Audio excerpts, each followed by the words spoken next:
할렐루야. 오늘 주신 하나님 말씀은 미가서 6장 1절부터 8절까지의 말씀입니다. 교독하여서 읽도록 하겠습니다. 너희는 여호와의 말씀을 들을지어다.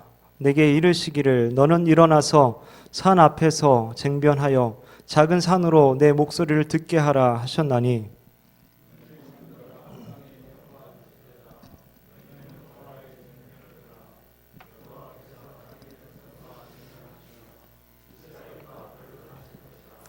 이르시기를 내 백성아 내가 무엇을 내게 행하였으며 무엇에 너를 괴롭게 하였느냐 너는 내게 증거하라.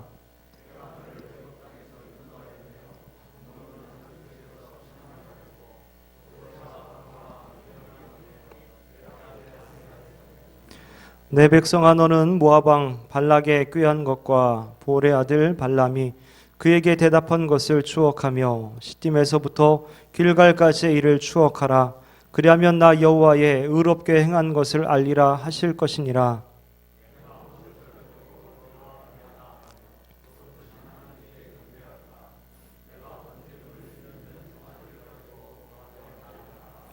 여호와께서 천천의 수양이나 만만의 강수 같은 기름을 기뻐하실까? 내 허물을 위하여 내 마다들을 내 영혼의 죄를 인하여 내 몸의 열매를 드릴까?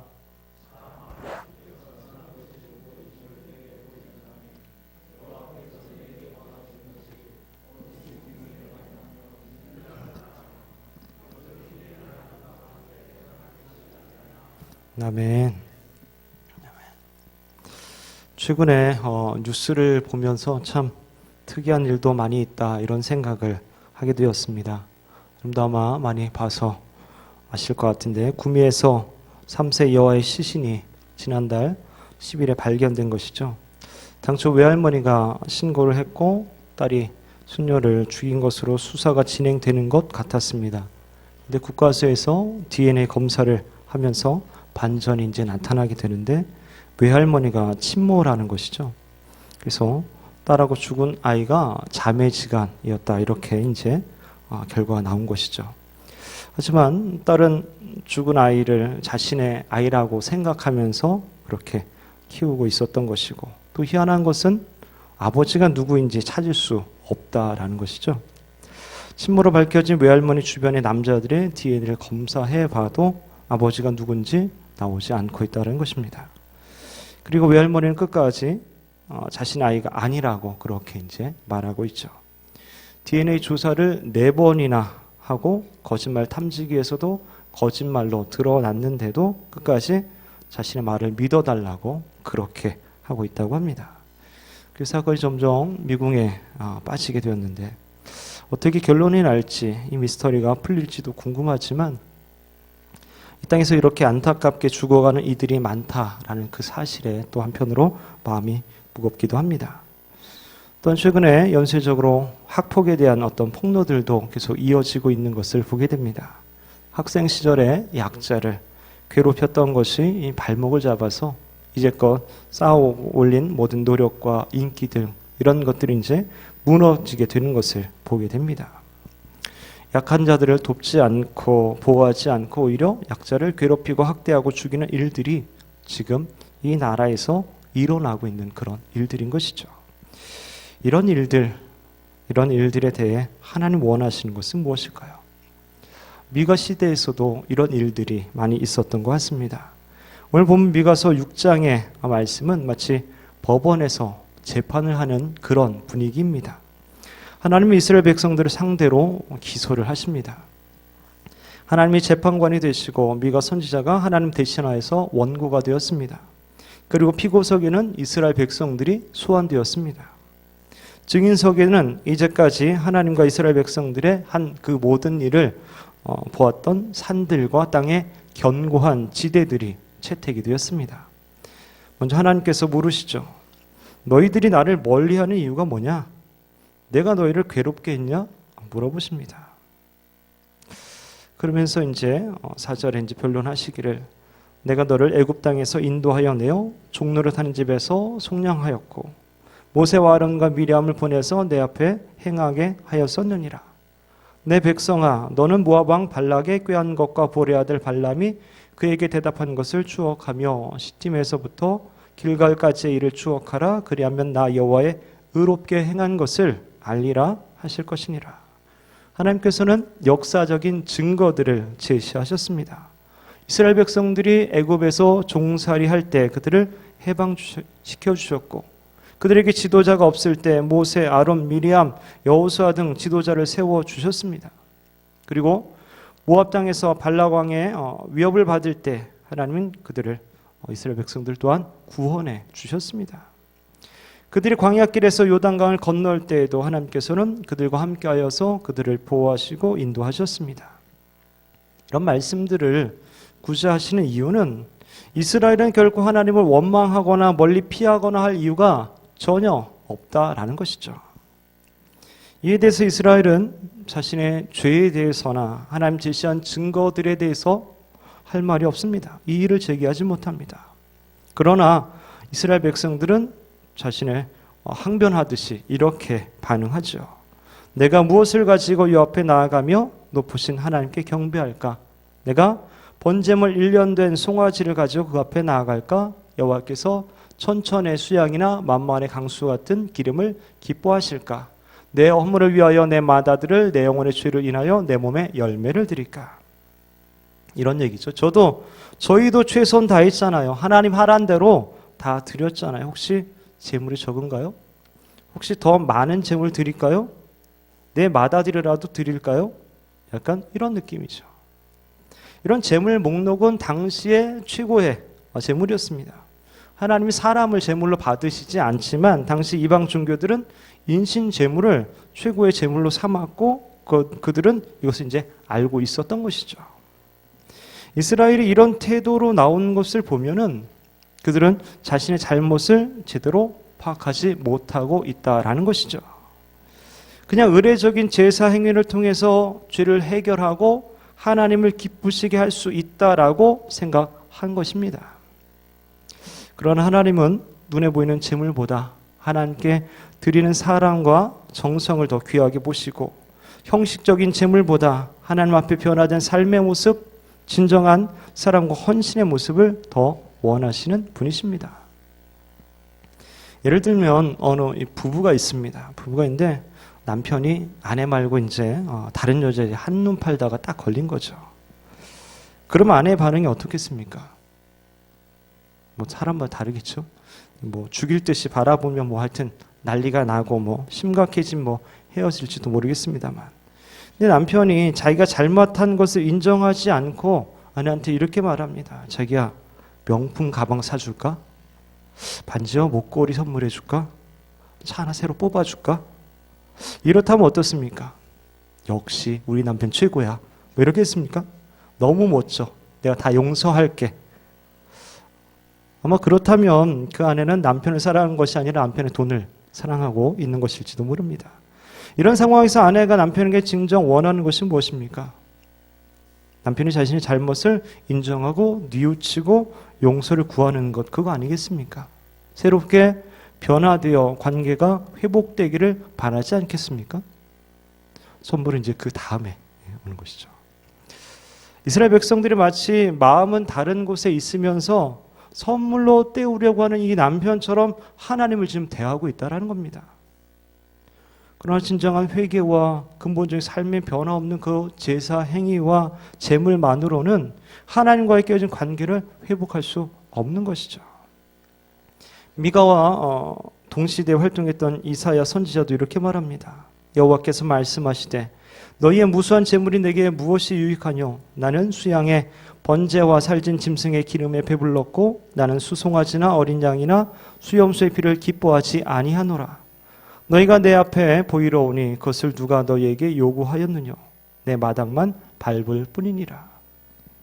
너희는 스스로 씻으며 스스로 깨끗게 하여 내 목전에서 너희 악업을 버리며 악행을 그치고 선행을 배우며 공의를 구하며 학대받는 자를 도와주며 고아를 위하여 신원하며 과부를 위하여 변호하라 하셨느니라. 우리는 하나님께서 무엇을 원하시는지 알아야 합니다. 물론 하나님 우리가 드리는 예배를 드리지 말라고 하시는 것이 아니죠. 헌금이나 봉사를 하지 말라는 것이 아닙니다. 중요한 것은 그 예배, 그 헌금, 그 헌신에 담긴 그 마음을 원하시는 거죠. 또한 그런 마음으로 살기를 바라고 계시는 것입니다.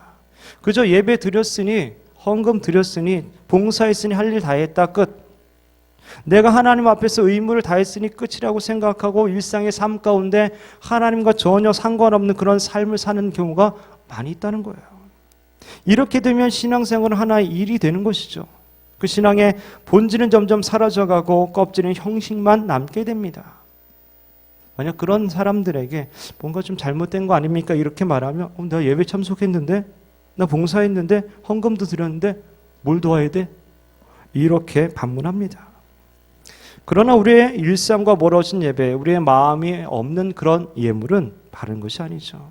하나님 원하시는 것이 아닙니다. 그런 것을 그저 종교 생활이라고 하는 것이죠.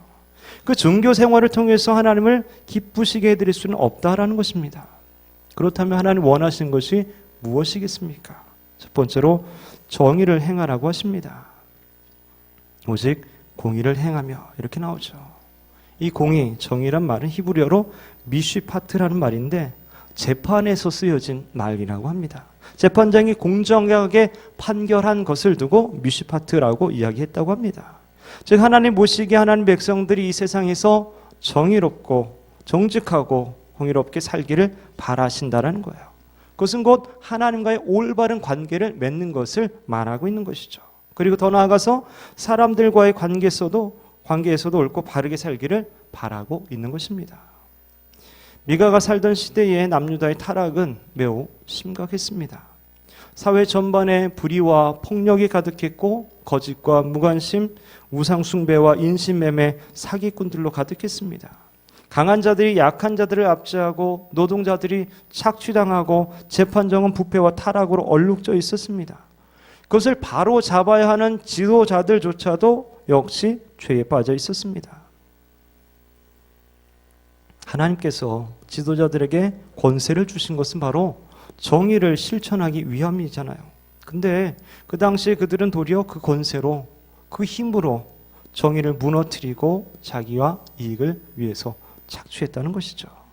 하나님의 법을 세우는데 모범이 되어야 할 지도자들이 도리어 악을 행하고 탐욕을 채우기 위해 권력을 남용하고 가난한 자들을 착취했다라는 것입니다.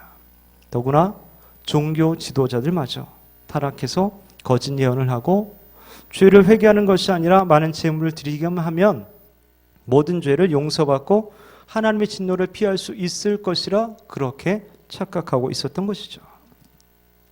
그렇다면 오늘날 우리 시대는 어떻습니까? 그렇죠? 최근에 한참 또 뉴스가 되는 한국토지주택공사 직원들의 이 업무상의 비밀을 이용해서 부동산 투기했다는 의혹에 대해서 경찰이 한창 조사를 하고 있다고 합니다. 투기 관련해서 신고센터에 240여 건의 신고가 접수되었다고 합니다. 공직자들이 자기의 이익을 위해서 비밀 정보를 사용하고 꼬우면 니들도 우리 회사로 이직해라. 차명으로 해서 못 잡을걸? 이런 글을 올리는 거 보면 참 열받게 만드는 것 같아요. 또 몇 개월 전에 경찰이 금은방을 턴 도둑을 잡았는데 잡고 보니까 경찰인 거. 참 깜짝 놀랐습니다. 경찰이 도둑을 잡아야 되는데 오히려 경찰이 가진 그 수사 지식을 동원해서 CCTV 위치를 확인하고 그것을 피해서 도둑질을 했다는 거죠. 그리고 아무렇지도 않게 이제 출근했다는 거죠. 어떻게 이렇게까지 거꾸로 될 수가 있을까요? 하지만 우리가 믿는 하나님은 어떤 분이십니까? 정의의 하나님이십니다. 옳고 그름을 분명하게 판단하시는 분이십니다. 불꽃 같은 눈으로 모든 것을 다 보고 계시는 분이십니다. 그 사실을 믿는 우리가 과연 어떻게 살아가야 하겠습니까? 하나님 앞에 정의롭게 바르게 살아가야 되는 것이죠. 자기의 책임을 다하는 동시에 각자에게 주어진 권리를 보장해 주어야 합니다. 힘없는 자들을 우리가 대변해주고 약자의 권리를 존중해주고 보호해 주어야 합니다. 상처 입은 자들과 도움이 필요한 자들을 보살피며 공동체가 다 같이 평화롭게 지낼 수 있도록 함께 노력해야 합니다. 그래서 정의가 있는 나라는 약자들에 대해서 우선적인 권리를 보장해 주는 경우들을 많이 보게 됩니다. 예레미야 선지자도 이렇게 말하죠. 너희가 만일 길과 행위를 참으로 바르게 하여 이웃들 사이에 공의를 행하며 이방인과 고아와 과부를 압제하지 말며 무죄한 자의 피를 이곳에서 흘리지 아니하며 다른 신들을 쫓아 스스로 해하지 아니하면 내가 너희를 이곳에 거하게 하리니 곧 너희 조상에게 영원 무궁히 준 이 땅이니라. 당시 약자들은 이스라엘에 사는 외국인들 그리고 과부와 고아 등 어디 의지할 데 없는 그런 사람들이었습니다. 그렇다면 오늘날의 약자들, 사회적 약자들은 누구일까요? 오늘날도 좀 비슷한 것 같기도 해요. 일이나 결혼을 위해서 외국에서 이주해온 노동자들, 이주민들, 그리고 어른들에 비해서 상대적으로 연약한 어린아이들, 또 노인들, 장애인들이 있습니다. 특히 우리나라에서 보니까 법을 모르면 약자인 것 같더라고요. 법을 모르면 상대적으로 법을 잘 알거나 유명한 변호사를 고용할 수 있는 어떤 돈이 있으면 승자가 되는 것 같아요. 안타깝죠. 우리에게 하나님 원하시는 것은 바르고 정직하게 살면서 그런 약자들의 권리를 존중하고 보호하는 그런 사회를 만들어 가는 것입니다. 자신의 이익을 따르지 않고 하나님의 의를 따른 삶을 사는 것이죠. 더 이상 정의를 우리가 요구하는 삶이 아니라 이제는 정의를 나의 삶으로 실천해야 되는 것이죠. 하나님 앞에서 우리가 올바르게 살아가야 합니다. 그리고 이 사회에도 하나님의 정의가 실현되도록 우리 주위의 약한 자들을 우리가 살필 수 있어야 되는 것이죠. 두 번째로 인자를 사랑하라 하십니다. 여기서 말하는 인자는 예수님이 아닙니다. 히브리어로 헤세드라는 말이죠. 그래서 인자를 사랑하라는 말은 헤세드를 사랑하라 뭐 이런 말인데 예세드는 하나님의 변함없는 사랑, 은혜, 긍휼, 자비 이런 것들을 의미합니다. 이 헤세드가 하나님과의 관계에서 사용할 때는 하나님 사랑하고 하나님의 뜻에 순종하고 충성을 다하라 이런 의미이고요. 이웃과의 관계에서는 자비와 사랑을 베푸는 것을 말하는 것입니다. 예를 들면 여러분 룻기서를 보면은 룻기의 그 시어머니 나오미하고 며느리 룻이 나오잖아요. 흉년의 어려움 가운데 모압 지방으로 이제 갔다가 뭐 남자들 다 죽고 그죠? 여자들만 남다가 나중에 이제 시어머니 나오미가 며느리를 다 돌려보내고 가라고 했는데 룻이 끝까지 어머니를 따라서 유다 베들레헴으로 이제 가게 되잖아요. 유다 땅에 거기 따라가더라도 뭔가 뾰족한 수가 없습니다. 그죠? 빌어 먹어야 하는 뭐 이런 처지이잖아요. 그런데도 홀로 된 그 시어머니를 따라가겠다는 것이죠. 이것이 이제 헤세드인 것이죠. 굳이 그렇게 하지 않아도 되는데 그래도 누가 뭐라 그러지 않는데 그렇게 함으로써 자비와 긍휼, 사랑을 베푸는 것이 헤세드인 것이죠. 사회적 약자, 소외된 이들에게 대한 자비와 긍휼의 헤세드가 오늘날 우리에게 필요하다라는 것입니다. 굳이 그렇게 하지 않아도 누가 뭐라 하지 않을 텐데 좀 귀찮고 힘들고 그런데 그렇지만 한 번 더 돌아보고 관심을 갖고 사랑을 베푸는 그것이 필요하다라는 것입니다. 우리 주위에는 아직도 정인이 같이 그렇게 죽어가는 애들도 있습니다. 사회적 약자나 소외된 이들이 많이 있다는 거죠. 나의 관심과 사랑, 자비와 긍휼이 필요한 나의 이웃은 어디에 있습니까? 누구입니까? 내가 방관하고 무관심하고 모른 척하는 사이에 그렇게 한 영혼이 죽을 수 있다는 사실을 우리가 생각해 봐야 합니다. 온 세상이 사랑이 없어 병들고 죽어가고 있습니다. 그리고 사랑만이 세상을 치료하고 변화시킬 수 있습니다. 하나님께서 그것을 우리들에게 원하고 있는 것이죠. 누가복음 6장에 있는 말씀이 이렇습니다. 교독하여서 읽어보겠습니다. 너희가 만일 너희를 사랑하는 자를 사랑하면 칭찬받을 것이 무엇이뇨? 죄인들도 사랑하는 자를 사랑하느니라.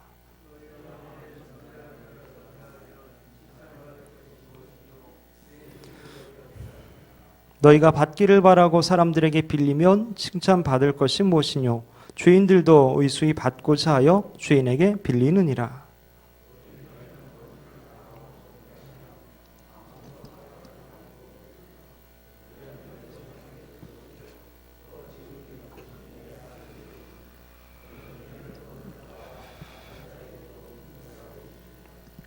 너희 아버지의 자비하심 같이 너희도 자비하라.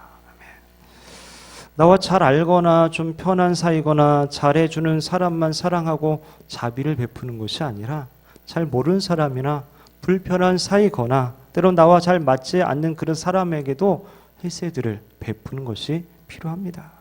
하나님 우리에게 원하시는 것이 나만을 위해 사는 것이 아니라 우리 주위에 불쌍하고 소외되고 병들고 문제 있는 사람들에게 주의 사랑을 행하는 것을 원하는 것입니다. 마지막 세 번째로 겸손하게 하나님과 동행하라 하십니다. 겸손하게 하나님과 함께 행하는 것입니다. 하나님과 함께 하기 위해서 먼저 우리가 겸손함이 반드시 필요합니다. 하나님 교만한 것을 제일 싫어하시죠. 성경에도 많은 경고가 바로 교만에 대한 부분입니다. 교만은 패망의 선봉이요 거만한 마음은 넘어집의 앞잡이니라. 하나님이 교만한 자를 대적하시되 겸손한 자들에게는 은혜를 주시느니라. 궁극적으로 하나님께서 우리에게 원하시는 삶은 겸손하게 하나님과 함께 동행하는 것입니다. 하나님 우리와 함께 교제하는 것은 태초 전부터 하나님이 원하시는 것입니다. 그런데 우리 인간의 죄로 말미암아 관계가 깨어지고 죄의 본성 가운데 정의롭지 못하고 온전한 사랑을 행하지 못한 그런 존재가 되었습니다. 그러나 하나님께서는 예수 그리스도의 십자가를 통해서 하나님의 의를 드러내시고 또한 우리를 의롭게 해 주셨습니다. 뿐만 아니라 하나님이 우리를 얼마나 사랑하시는지를 십자가를 통해서 확실하게 보여주셨습니다. 그 하나님의 사랑과 정의의 십자가를 경험한 우리들이 이제 주님께 가까이 나아갈 수 있게 되었고 그렇게 주님과 동행하고 교제하면서 주님 주시는 힘과 능력으로 정의를 행하고 사랑을 행할 수 있는 그런 삶을 살 수 있게 해 주신 것입니다.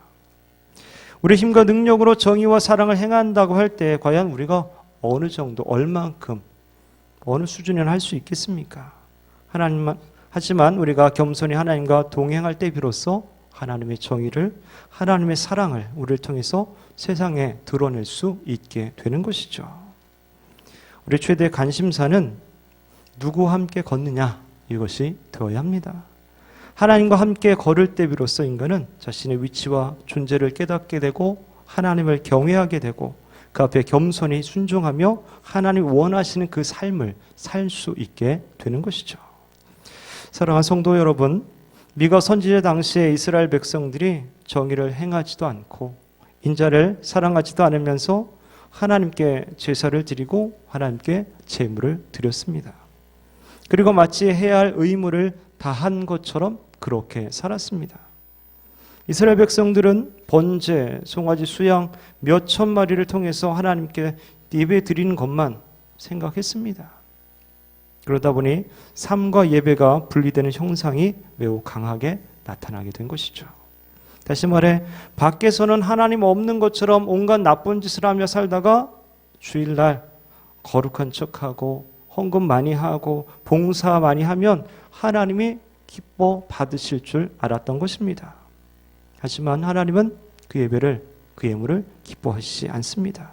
하나님께서 바라시는 것은 마음에도 없는 예배나 가식적인 예물이나 삶으로 살지 않는 봉사를 원하시는 것이 아닙니다.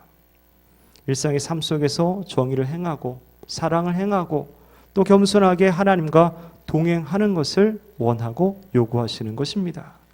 바라기는 코로나 시대를 사는 우리 그리스도인들이 그리고 저와 여러분들이 진정 하나님이 원하시는 것이 무엇인지 바르게 알고 행하게 되기를 주님의 이름으로 축원합니다.